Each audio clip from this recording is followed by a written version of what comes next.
Voilà pourquoi nous aussi, depuis le jour où nous en avons été informés, nous ne cessons de prier Dieu pour vous. Nous demandons que vous soyez remplis de la connaissance de sa volonté, en toute sagesse et intelligence spirituelle, pour marcher d'une manière digne du Seigneur et lui plaire entièrement. Vous aurez pour fruit toutes sortes de bonnes œuvres, d'œuvres bonnes, et vous progresserez dans la connaissance de Dieu.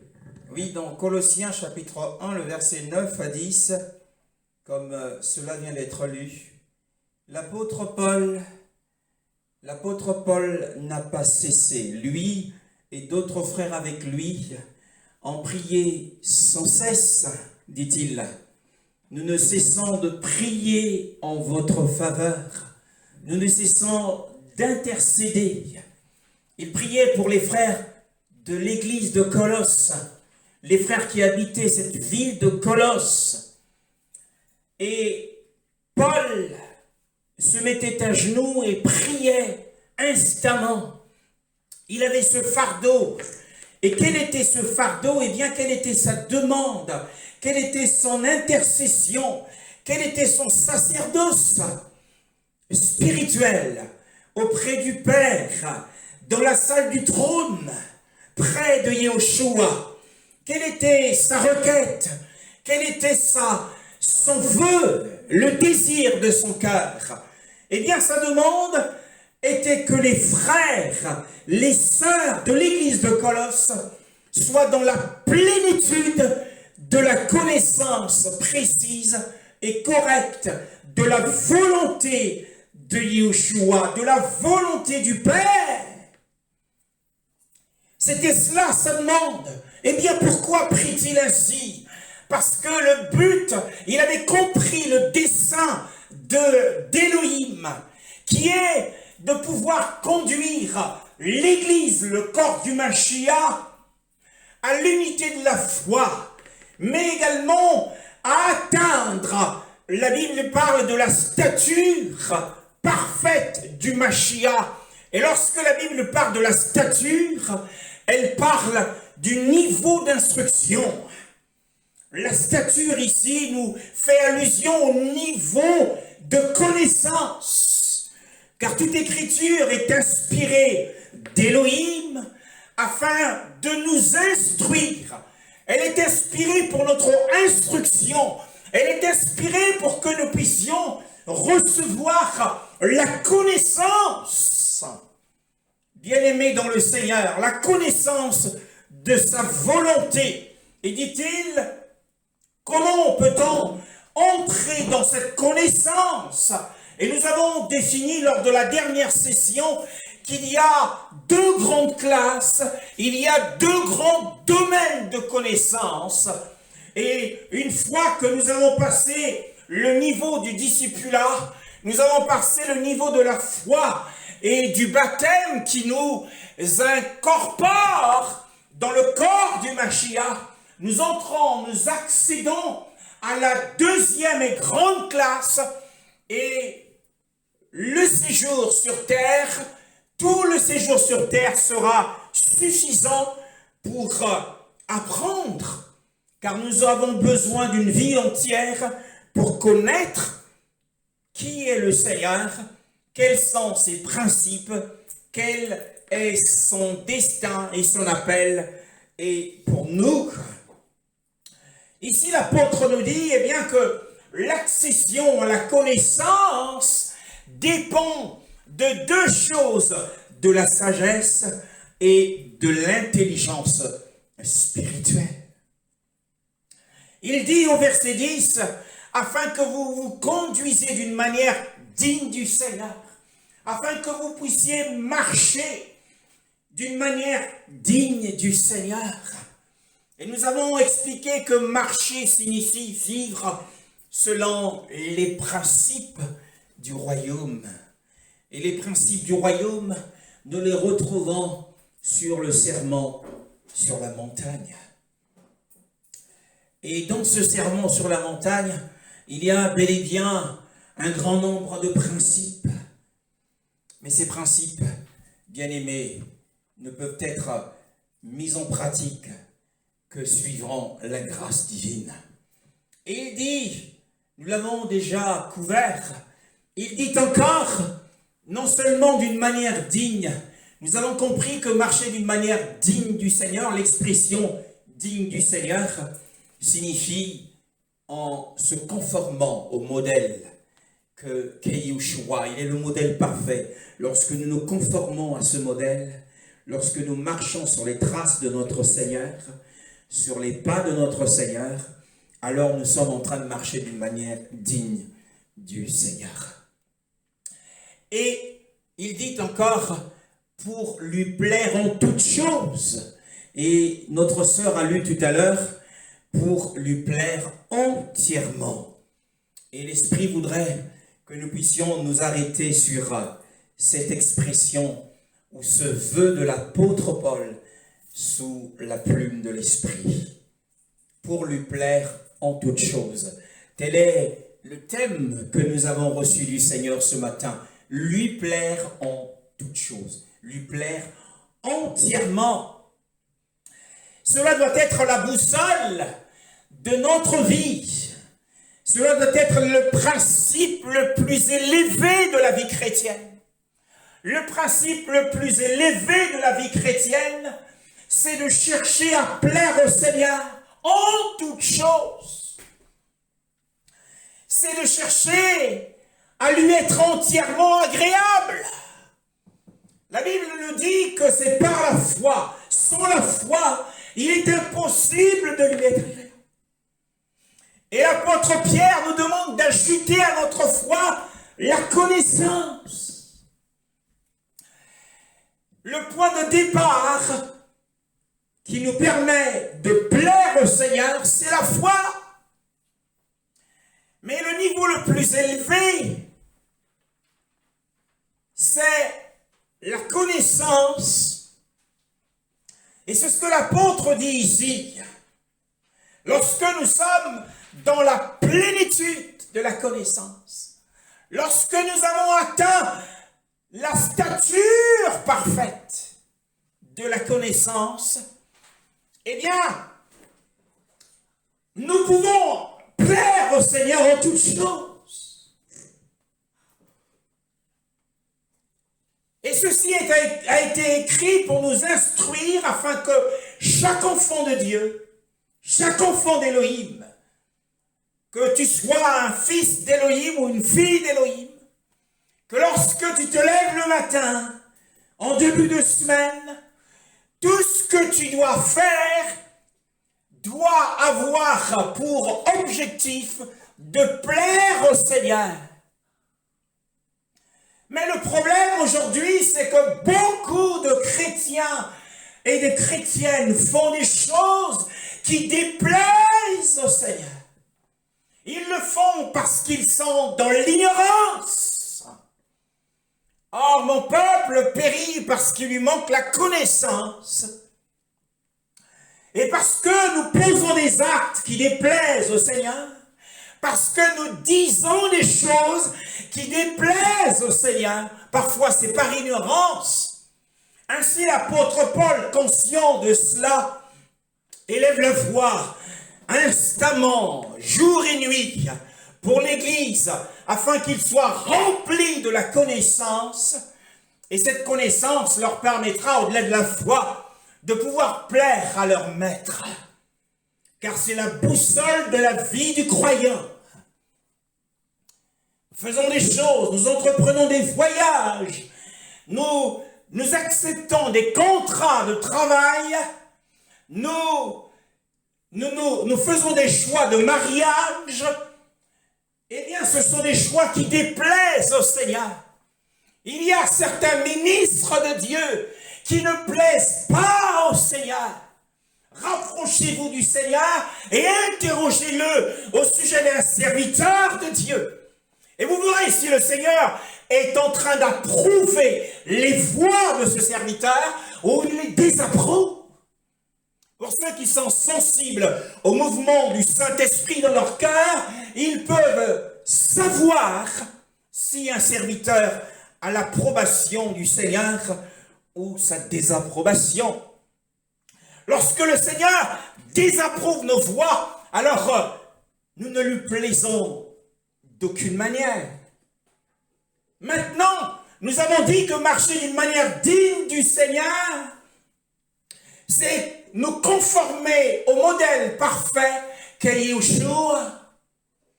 Et marcher signifie vivre conformément aux principes du sermon sur la montagne.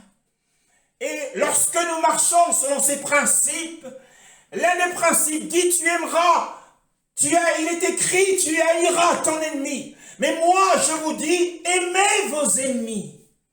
Priez pour ceux qui vous persécutent et qui vous maltraitent. Et lorsque nous marchons selon ce principe, eh bien nous sommes en train de sortir de la conformité du monde. Dans le monde, les hommes et les femmes se haïssent les uns les autres. Et c'est ce que d'ailleurs l'apôtre Paul indique dans son épître à Tite. Et lorsque nous étions dans le monde, nous nous haïssons les uns les autres. Regardez dans les entreprises.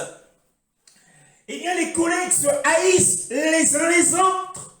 Un païen n'a aucun scrupule pour dire qu'il a de la haine pour un tel, qu'il n'aime pas un tel. Dans le monde, ils se haïssent les uns les autres. Et malheureusement, maintenant, dans les églises, les frères se haïssent, se détestent les uns les autres. Bien-aimés dans le Seigneur. Donc, si nous marchons selon les principes du royaume millénaire, si nous marchons selon les principes du sermon sur la montagne, eh bien, nous sortons de la conformité du monde. Comme le dit le Seigneur, ne vous conformez pas au siècle présent. Et il y a d'autres principes. Maintenant, pour marcher d'une manière digne du Seigneur, il nous faut considérer ce matin les paroles de notre modèle parfait qui est Yeshua. Alors Jean chapitre 8, le verset 29. Celui qui m'a envoyé est avec moi. Il ne m'a pas laissé seul parce que je fais toujours ce qui lui est agréable. Amen. Yeshua, face aux Juifs, face à ses ennemis, ceux qui le détestaient, et voilà ce qu'il déclare, celui qui m'a envoyé, il était sorti du Père, il est venu dans ce monde, il fait mention de sa mission, de son apostolat, celui qui a fait de moi un apôtre, comme il avait fait de Moshe un apôtre, dans l'ancienne alliance, celui-là ne m'a pas laissé seul. Il est avec moi, bien-aimé dans le Seigneur. Il est écrit aussi pour nous, je ne t'abandonnerai point, je ne te délaisserai point. Et la seule fois où le Père, qui avait envoyé en mission son Fils, la seule fois où il l'a laissé seul, c'est sur eh bien, l'épisode mémorable de la croix. Et lorsqu'il devint péché et qu'il devint une malédiction, c'est la seule fois. Et c'est là qu'il est dit, mon Elohim, pourquoi m'as-tu abandonné? Parce qu'il était devenu une malédiction pour nous. Il s'est fait malédiction pour nous, afin que la bénédiction qui avait été promise à Abraham ait pour nous son accomplissement dès maintenant et jusqu'au royaume de 1000 ans. Et que toutes les nations seront bénies en ton nom, par ta postérité, dit Yahweh à Abraham. Bien-aimé, celui qui nous a envoyés sur terre, nous avons également, chacun d'entre nous, une mission, un rôle à jouer sur terre. Nous sommes tous des envoyés d'Élohim pour accomplir une mission. Alors, rassurons-nous, celui qui nous envoie, le Père qui nous envoie, Yeshua qui nous envoie, quel que soit notre champ de mission, il est avec nous. Comme il a dit, je suis avec vous tous les jours jusqu'à la consommation des siècles. Nous n'en avons pas toujours conscience. Lorsque la nuit venant, nous sommes oppressés, lorsque la maladie nous oppresse, lorsque l'ennemi nous oppresse de toutes parts, lorsque nous sommes persécutés au travail, dans la société, dans la famille, dans l'église, nous avons l'impression que le Père, que Yeshua, n'est pas avec nous, mais il vit les mêmes choses que nous. Il est le seul capable à pouvoir percevoir, à pouvoir ressentir ce que nous ressentons. Il dit à l'une des 7 églises, je connais ta douleur et ta souffrance. Alors il connaît ta douleur et ta souffrance, comme il a connu la douleur et la souffrance des fils d'Israël sous l'esclavage de l'Égypte. Il est avec moi. Il est avec moi aujourd'hui quand je m'assieds. Il est avec moi quand je suis allongé, les yeux fermés, inconscient, endormi. Il est avec moi. Le Père ne m'a pas laissé seul, dit-il, parce que je fais toujours les choses qui lui plaisent. Voilà les déclarations de notre modèle parfait.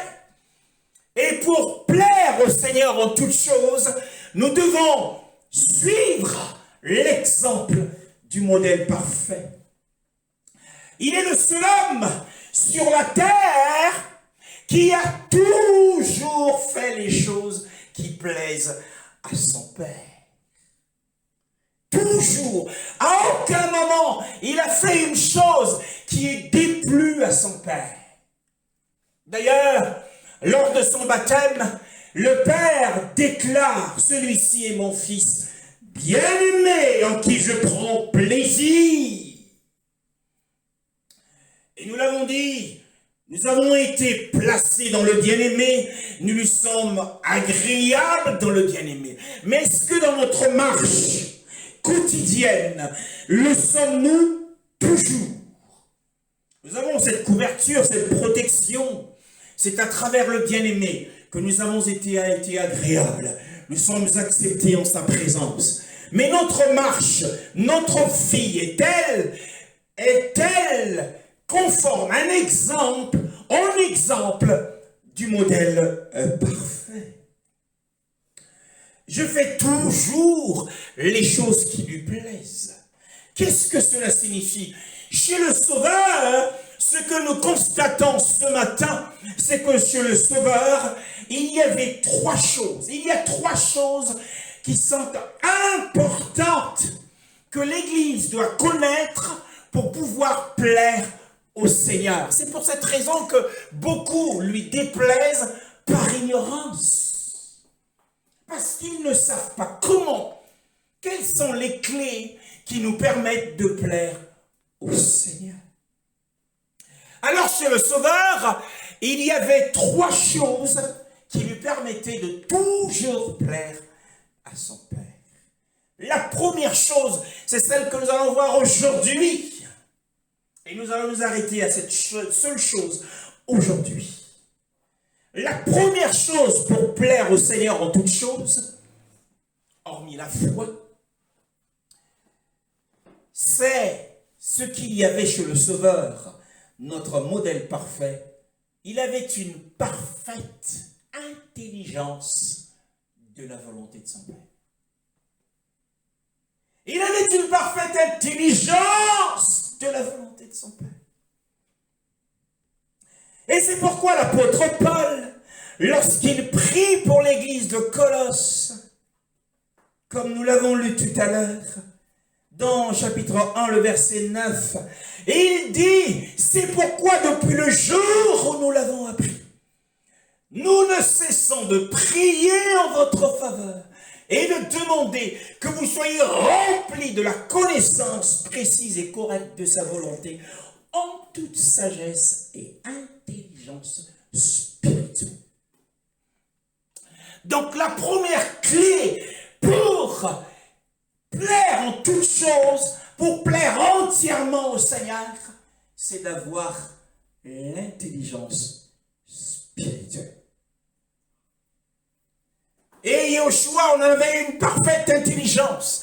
Son intelligence était parfaite en toutes choses.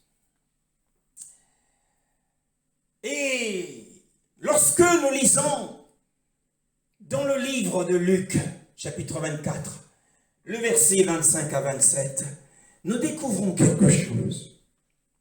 Alors Jésus leur dit, hommes sans intelligence, dont le cœur est lent à croire à tout ce qu'ont dit les prophètes, ne fallait-il pas que le Messie souffre ces choses et qu'il entre dans sa gloire?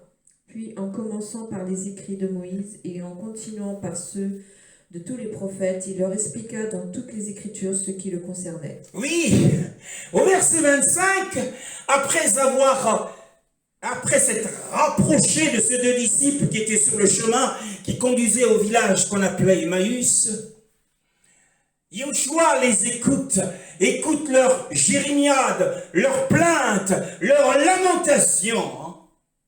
Il est déguisé, ils ne le reconnaissent pas, ils ne savent pas que l'homme qui est venu entrer dans la conversation, c'est Yoshua. Ils ne le savent pas. Et au verset 25, nous voyons que Yoshua exprime une forte émotion. Il est fortement ému. Il s'écrie « Oh, gens sans intelligence !» Il est fortement bouleversé. Il est enflammé. Et s'ensuit cette réprimande. Il est mécontent. Voyez-vous que le manque d'intelligence spirituelle mécontente le Seigneur. Le manque, l'ignorance, eh bien, le déplaît entièrement. Ils étaient inintelligents, dit-il. Oh, gens inintelligents.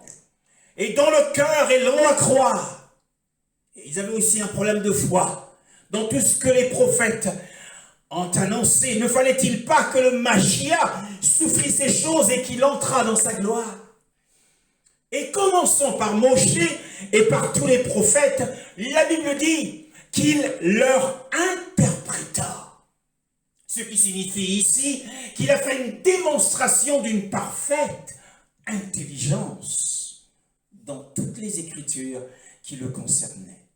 Alors, l'intelligence spirituelle, c'est la compréhension que nous avons de ce que Elohim veut que nous fassions. Elohim veut que nous comprenions. Ces disciples n'avaient rien compris. Alors, ils avaient en face d'eux le modèle parfait qui avait la compréhension spirituelle de la volonté de son Père. Alors, il leur a interprété les Écritures. Bien-aimés dans le Seigneur. Il y avait un autre homme.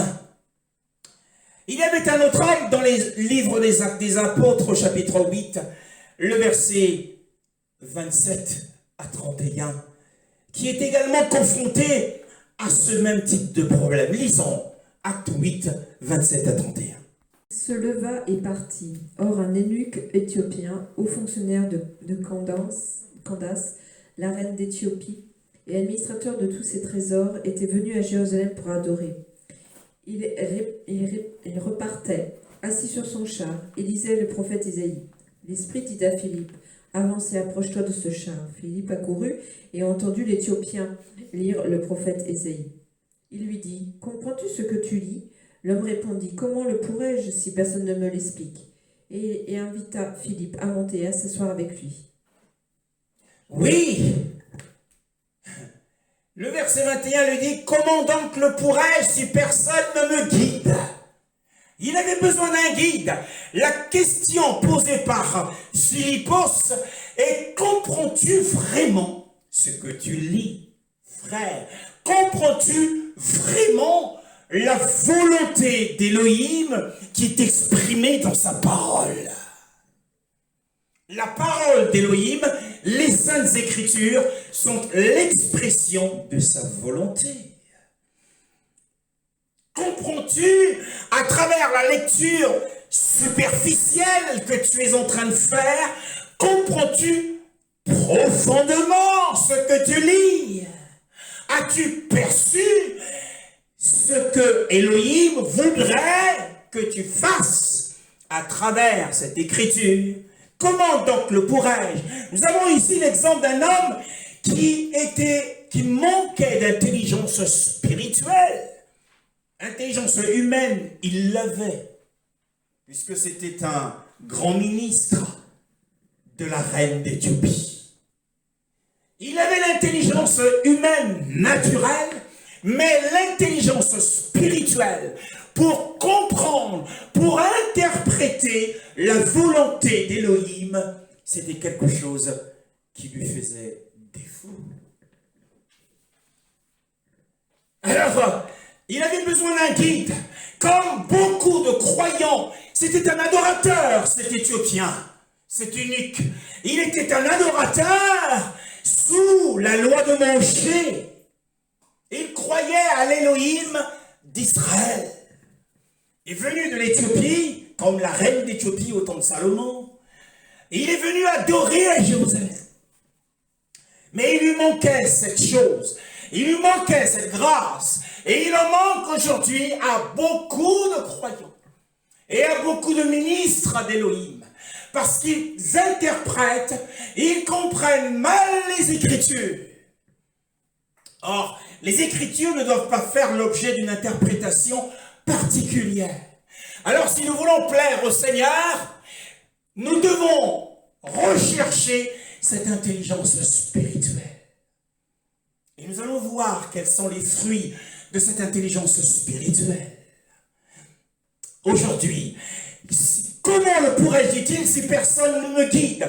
Nous avons, à des stades différents, besoin des guides qui, eux, ont une intelligence spirituelle très élevée pour nous aider à grandir.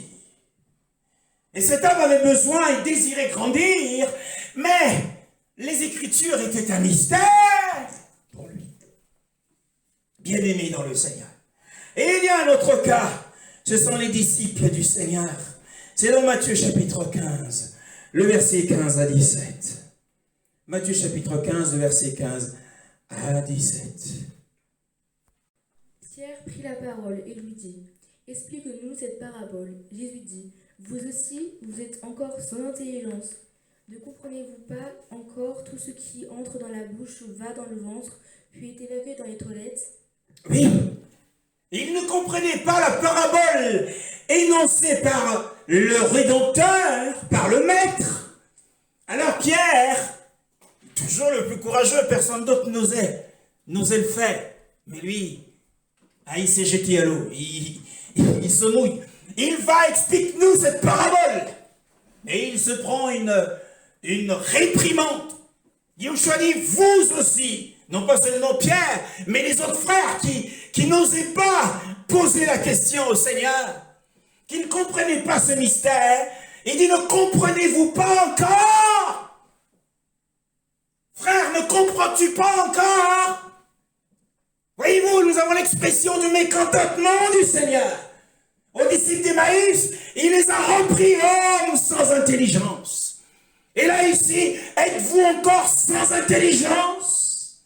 La compréhension spirituelle, c'est le premier pas pour plaire au Seigneur.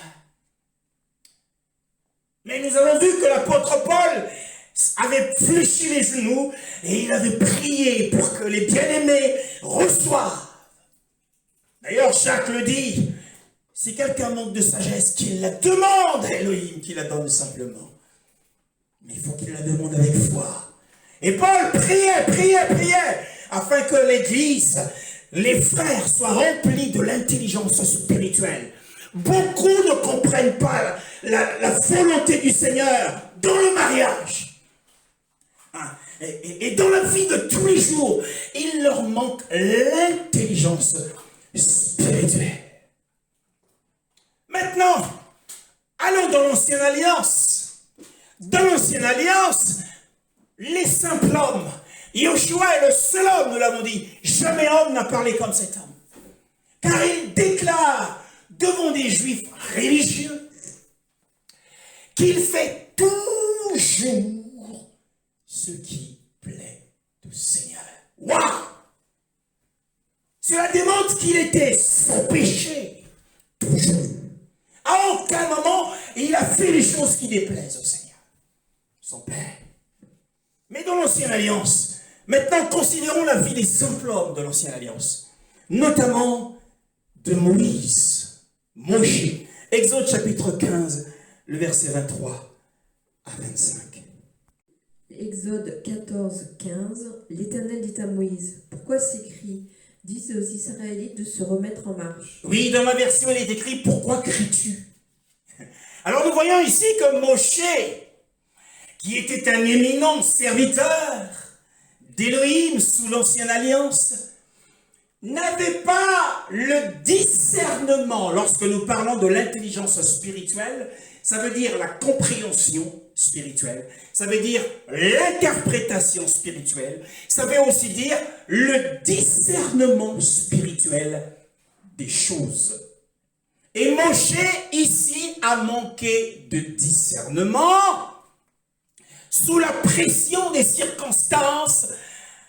Pharaon le poursuivait avec ses chars, avec son armée, et il était face à un obstacle infranchissable qui est la mer Rouge. Et derrière, il y avait l'ennemi oppresseur qui arrivait. Alors, sous cette pression du peuple qui criait, Moshe aussi s'est mis à crier, car pourquoi Yahweh les avait-il conduits jusqu'à la mer? Et il ne connaissait pas la suite. Donc, il a manqué de discernement. Et cela a déplu au Seigneur, qui lui reproche, pourquoi cries-tu? C'est un reproche, c'est une réprimande. Il a manqué de discerner ce que Elohim voulait qu'il fasse. Et beaucoup manquent de discernement. Et ils ne savent pas. Nous ne savons pas, parfois, sous la pression des problèmes de la vie, nous ne savons pas ce que Elohim voudrait que l'on fasse. Sous la pression de la maladie, sous la pression des déclarations des médecins, nous ne savons toujours pas ce que Elohim voudrait que l'on fasse. Ainsi, Moshe, serviteur d'Elohim, lui a déplu. Exode 15, 23 à 25, que nous avons cité tout à l'heure. Ils vinrent à Mara, mais ils ne purent pas boire l'eau de Mara parce qu'elle était amère. C'est pourquoi cet endroit fut appelé Mara. Le peuple murmura contre Moïse en disant, « Que boirons-nous » Moïse cria à l'Éternel, et l'Éternel lui indiqua un morceau de bois qu'il jeta dans l'eau, et l'eau devint douce. Ce fut là ce que l'Éternel donna au peuple des prescriptions et des règles, et ce fut là qu'il le mit à l'épreuve. Voilà, donc face à la mer Rouge, et cette fois-ci, parce que le peuple avait soif, il y a eu des murmures, c'est une pression qu'il a subie, Moshe, et la pression qu'il a subie l'a conduit à crier à Yahweh, il n'en pouvait plus. Et nous voyons que Yahweh lui a montré en vision, il lui a montré un arbre. Bien aimé, la vision, le songe, le rêve, qui est basé sur la parole du Seigneur et l'expression de sa volonté. Encore faut-il que tu saches discerner ce que Elohim voudrait que tu fasses. Ainsi, on voit, Yahweh lui montre un arbre et lui indique ce qu'il doit faire. Ainsi, dans Exode 16, la même chose se produit cette fois-ci, c'est le manque de nourriture. Toute l'assemblée des fils d'Israël étant partie d'Élim, vint dans le désert de Sin, qui est entre Élim et Sinaï. Le 15e jour de second mois après qu'ils furent sortis de la terre d'Égypte, toute l'assemblée des fils d'Israël murmura, encore des murmures, encore des plaintes de plus d'1 million ou de plus de 3 millions de personnes. Ça n'était pas facile pour Moshe et pour Aaron. Et Yahweh est venu à son secours et lui a dit ce qu'il devait faire. Donc nous voyons que dans l'histoire de la dispensation, c'est-à-dire, quand nous parlons de la dispensation, il y a eu 7 dispensations depuis Adam. La première dispensation à la création d'Adam, c'est la dispensation de l'innocence. Ils étaient innocents, tous les deux, Adam et Chava, appelée Ève. Mais lorsque le péché entra, ils entrèrent dans la dispensation de la conscience, Car à cause du péché, l'arbre de la connaissance du bien et du mal, l'homme est devenu conscient du bien et du mal. Donc nous sommes entrés après la chute dans la dispensation de la conscience. Et au temps de Noé, après le déluge, c'était la dispensation du gouvernement humain. Par l'homme qui tue un autre homme, par l'homme, son âme lui sera redemandée. La peine de mort a été instaurée, a été ordonnée par Yahweh à Noah, suite après le déluge, bien aimé. Mais ça, c'est une loi qui doit régner normalement sur les nations. Et le Seigneur demandera des comptes aux nations qui ont supprimé le droit de la peine de mort. L'homme qui verse le sang, par un homme, son sang sera versé. C'est la dispensation du gouvernement humain. Et quand arrive Abraham, c'est une nouvelle époque, une nouvelle dispensation, la dispensation abrahamique et la dispensation de la promesse. Et après la promesse, nous sommes entrés dans la dispensation de la loi de Moshe. Bien-aimés, donc tout au long de ces dispensations, l'esprit d'Élohim a suscité en exemple des hommes, des simples hommes, qui savaient comprendre et révéler la volonté d'Élohim. Genèse chapitre 41, le verset 38 à 39. Pharaon dit à ses serviteurs, « Pourrions-nous trouver un homme tel que celui-ci, qui a en lui l'Esprit de Dieu ?» Et le Pharaon dit à Joseph, « Puisque Dieu t'a fait connaître cela, il n'y a personne qui soit aussi intelligent et aussi sage que toi. » Oui, puisqu'Élohim t'a fait connaître tout cela, tu as eu la connaissance de tout cela, et il n'y a personne, dit-il, qui soit, non pas sage, pour commencer, mais qui soit aussi intelligent. Il avait l'intelligence spirituelle et il avait la sagesse. Pourquoi la sagesse ici? Eh bien, la sagesse ici, c'est parce que lorsqu'il interprète le rêve de Pharaon par le don de l'intelligence spirituelle, il planifie ensuite ce qu'il faut faire. La planification, la prévoyance, la prudence ici, c'est cela la sagesse. Un homme prudent, c'est celui qui prévoit et qui planifie. Donc il était intelligent parce qu'il savait comprendre ce que Elohim voulait qu'il soit fait à cette époque-là. Comprends-tu, frère, ce que Elohim voudrait que tu fasses? À quelle église Elohim voudrait que tu ailles? À quel endroit voudrait-il que tu vives? Dans quelle entreprise voudrait-il que tu sois? Et avec quelle femme ou avec quel homme voudrait-il que tu te joignes? Connaître, cela dépend de notre intelligence spirituelle. Parce que nous faisons des choix par rapport à ce que les circonstances nous présentent bien souvent. Alors le chef s'est découvert être un homme capable de discerner et d'interpréter ce que Yahweh voulait qu'il fasse. Nous voyons également dans 2 Chroniques 26, le verset 3 à 5, un autre cas de figure. Ozias avait 16 ans lorsqu'il devint roi et il régna 52 ans à Jérusalem. Sa mère s'appelait Jécolia et elle était de Jérusalem. Il fit ce qui est droit aux yeux de l'Éternel, entièrement, comme l'avait fait son père Amathia. Il s'appliqua à rechercher Dieu pendant la vie de Zacharie, qui savait comprendre les visions de Dieu. Et tant qu'il recherchait l'Éternel, Dieu lui fit connaître le succès. Oui, Elohim lui fit connaître le succès, le fit prospérer, le fit progresser dans la vie. Il n'était pas au même stade. Pourquoi? Eh bien parce qu'il était au pied d'un homme. Il était au pied d'un homme, un homme d'Élohim, qu'on appelait Zacharia ou Zacharie.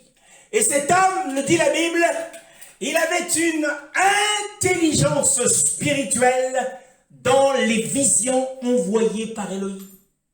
Il était le Joseph de son époque. Et Et il savait, comme c'est dit dans la version de ma sœur, et il savait comprendre les visions. Or, les visions, les songes et les rêves sont l'expression, je parle des bonnes visions, je parle des visions qui sont conformes aux Écritures. Et les songes, les rêves sont l'expression de la volonté d'Élohim. Alors, il nous faut avoir cette intelligence spirituelle pour pouvoir les comprendre, les interpréter, les discerner. Alors, ce jeune homme, lorsqu'il avait 16 ans, qu'il a accédé à la royauté, il était à l'école de Zacharie. Cet homme qui avait un don particulier d'intelligence. Alors, il a pris à ses pieds.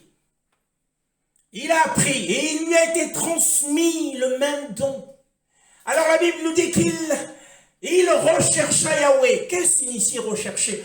Eh bien, rechercher signifie, qu'il s'est efforcé et qu'il désirait dans son effort connaître et comprendre la volonté d'Élohim en ce qui concerne sa vie.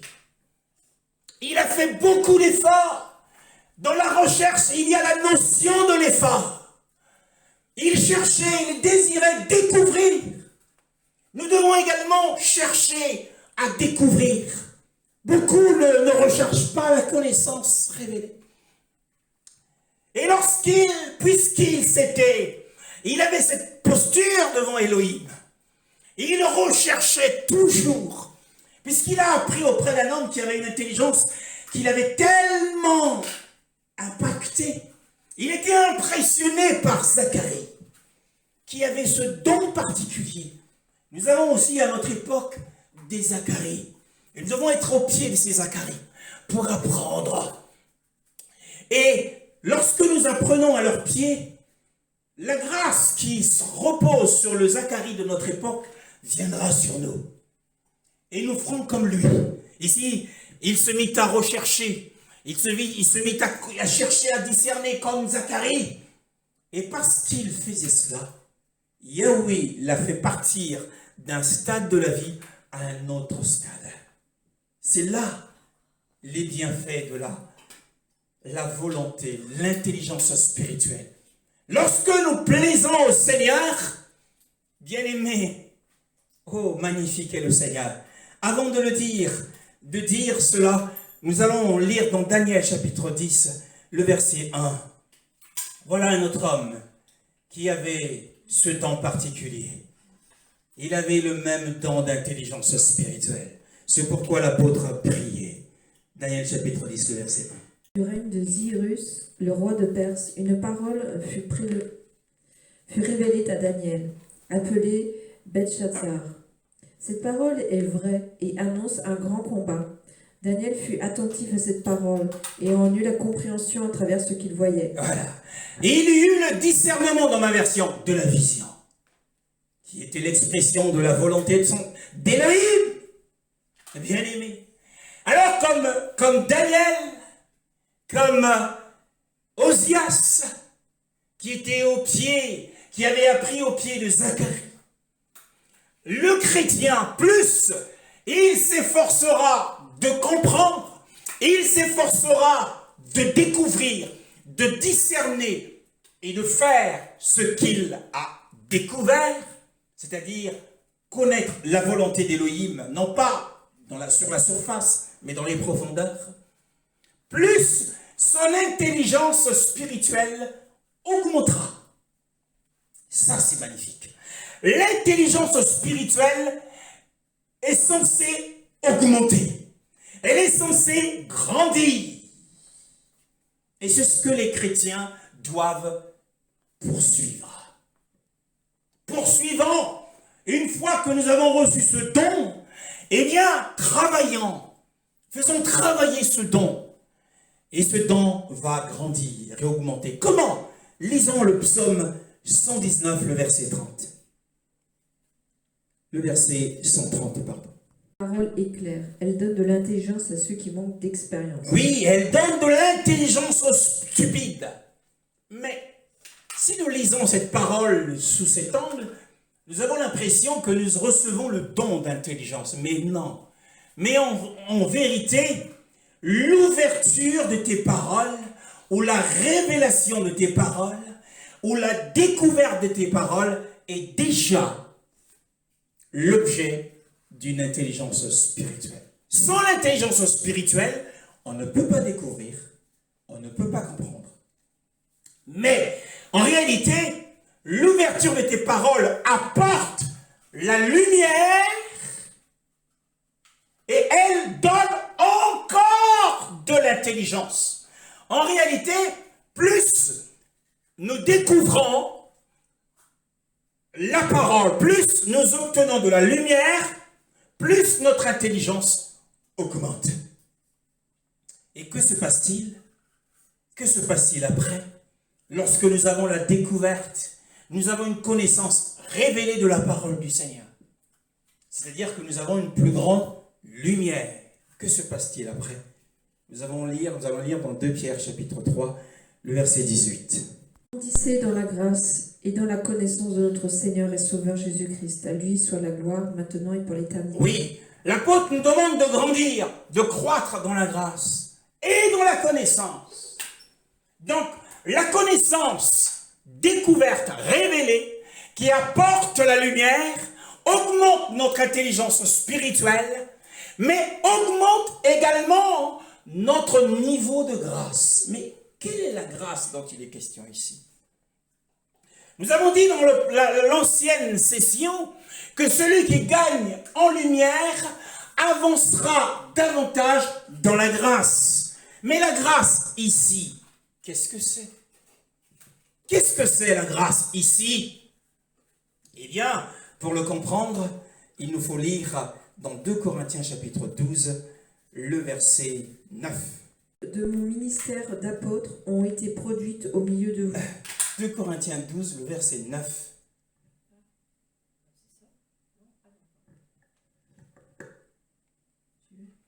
Et il m'a dit, ma grâce te suffit, car ma puissance s'accomplit dans la faiblesse. Aussi je montrerai bien plus volontiers fier de mes faiblesses, afin que la puissance de Christ repose sur moi. Il commence par Yeshua, dans son entretien avec Paul, dans son échange, il me dit, ma grâce te suffit, car ma puissance s'accomplit dans la faiblesse. Ici, Yeshua associe la grâce à la puissance et la puissance à la grâce. Car il dit, je me glorifierai donc volontiers plutôt dans mes faiblesses, afin que la puissance du Mashiach fixe sa tente sur moi. Alors plus nous gagnons de la lumière grâce à l'intelligence spirituelle, la lumière de la connaissance, nous avons appris que la connaissance et la grâce vont ensemble. Eh bien la grâce ici, ce n'est autre que la puissance du Saint-Esprit.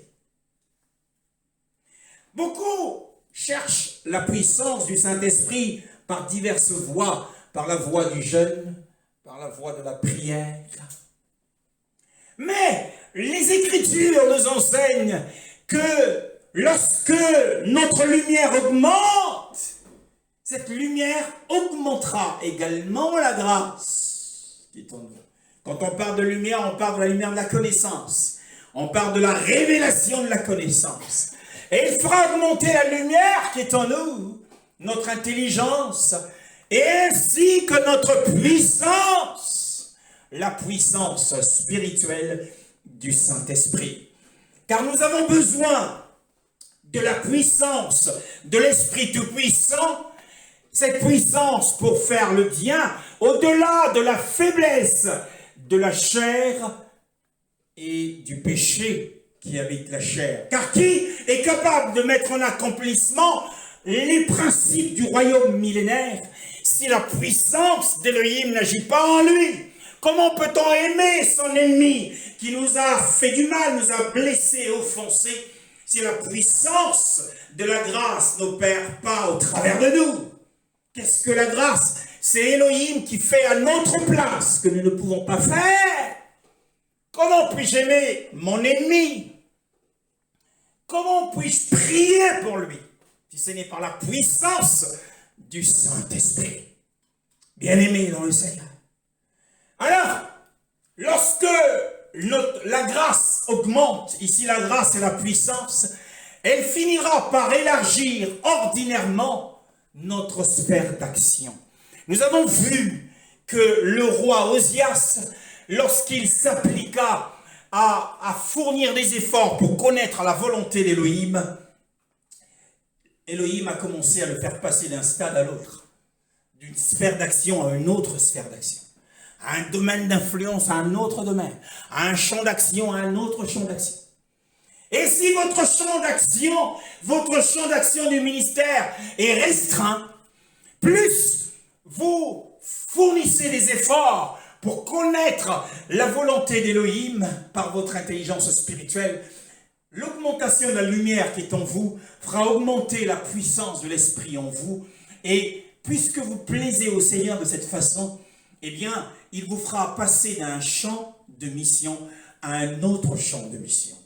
Vous avez certainement reçu des visions sur des grands champs de mission où vous êtes utile au Seigneur, vous prêchez à des foules, où vous guérissez les malades. Mais sachez que le chemin pour atteindre cette sphère d'action, atteindre l'élargissement de cette sphère d'action, passe par la lumière de la connaissance. Et que cette lumière augmente en vous. Cette intelligence augmentera. Il fera augmenter la grâce en vous. Sachez que là, il est écrit dans le livre des Actes des Apôtres, au chapitre 4, le verset 33, une belle chose. Les apôtres rendaient témoignage de la résurrection du Seigneur Jésus-Christ et une grande grâce reposait sur eux. Oui, la grande grâce, la puissance, la grande puissance des miracles avec laquelle ils prêchaient l'évangile et guérissaient les malades dépendait de la grande grâce qui reposait sur eux. Et cette grande grâce, bien aimée, ne vient pas en faisant 12 heures de temps dans la prière, en jeûnant 40 jours ou 70 jours, mais c'est en augmentant son niveau de lumière. Et l'augmentation du niveau de lumière dépend de notre intelligence, c'est-à-dire l'intelligence qui nous donne la connaissance. Et la connaissance et la grâce vont ensemble. Plus nous avons une connaissance révélée, plus la grâce augmente. Et plus nous avons la grâce, plus notre sphère d'action ou notre domaine d'influence devient élargi, agrandi, s'agrandit encore et encore. On le voit dans le psaume 119, le verset 105. Ta parole est une lampe à mes pieds, une lumière sur mon sentier. Oui, ta parole est une lampe à mes pieds. Et une lumière, le sentier ici, c'est la vie. Le sentier ici représente la vie. Ici, c'est le psalmiste David qui parle de la lumière de la connaissance de la parole. C'est ta parole qui est une lampe. La lumière que l'on acquiert par l'intelligence spirituelle, eh bien ici, dans notre vie, éclaire la route de ta vie. Mais son fils Salomon, dans Proverbes chapitre 4, nous dit autre chose. Proverbes chapitre 4, le verset 18. Le sentier des justes ressemble à la lumière de l'aube. Son éclat grandit jusqu'au milieu du jour. Oui, l'éclat grandit. L'éclat de la connaissance de la parole doit grandir. Et plus l'éclat grandit, plus notre champ de mission s'élargit. On voit ici, c'est semblable à la lumière du soleil. À l'aurore, il y a une faible lumière au matin. Mais plus le jour, plus le soleil s'élève, plus il gagne toute la région, il gagne toute une partie du globe. Bien-aimés dans le Seigneur, la croissance de la lumière indique la croissance de notre intelligence spirituelle dans la volonté d'Élohim et l'élargissement de notre domaine d'influence avec la puissance de l'Esprit. Et c'est pourquoi Yoshua dit, celui qui croit en moi fera les œuvres que je fais. Il en fera même des plus grandes. Les plus grandes œuvres vont de pair avec une plus grande lumière. Une plus grande lumière est apparue pour ceux qui étaient dans la région de l'ombre de la mort, c'est-à-dire le paradis d'Hadès. Mais ceux de Zabulon ont vu cette lumière aussi. une grande lumière, car il avait une parfaite intelligence de la volonté de son Père. Bien-aimés dans le Seigneur, et nous voyons aussi dans le parcours de certains bien-aimés dans le livre des Actes des Apôtres qui ont grandi en lumière, en grâce et en sphère d'action. Il y a ces trois choses. Lorsqu'il y a de la lumière qui grandit, qui brille, qui brille, qui brille, la lumière de la révélation, la lumière de la connaissance par l'intelligence spirituelle, eh bien nous grandissons en grâce, nous grandissons en puissance. Et plus nous grandirons en puissance, plus nous aurons une nouvelle sphère d'action. Vous avez commencé votre église dans une maison, le Seigneur vous conduira sur une autre sphère d'action qui impactera un environnement plus grand.